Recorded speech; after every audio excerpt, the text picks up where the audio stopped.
या संदर्भात महात्मा फुलेंनी अतिशय खूप मोठं चिंतन केलं आणि चिंतनातून त्यांच्या लक्षात आलं या समाजाला काय द्यायला पाहिजे, शिक्षा, शिक्षण.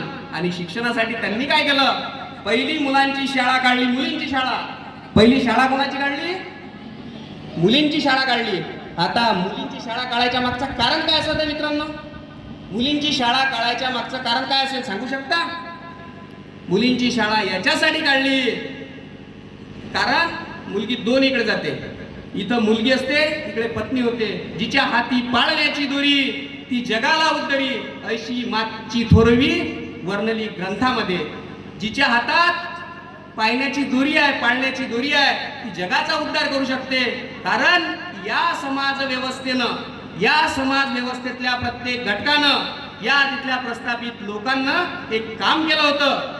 आणि ते काम कोणतं होतं, या समाजातल्या स्त्रियांना गुलाम करायचं, माणसांना गुलाम करायचं. आणि ही मानसिक गुलामगिरी कशा पद्धतीने तुमच्या आमच्या मस्तकावर लादली, कुठल्या पद्धतीनं आम्हाला बंबार्डिंग केलं गेलं, तुमच्या आमच्या डोक्यात कशी घातलं. कारण किती स्त्रियांना 365 दिवसात 670 व्रत आम्हाला लावून दिले. ज्यावेळेस स्त्रियांना 365 दिवसात 370 व्रत वैकल्य लावले. आणि त्याच्या मागचा उद्देश काय होता, ज्या समाजातली स्त्री गुलाम असते त्या समाजात गुलाम निर्माण होतात.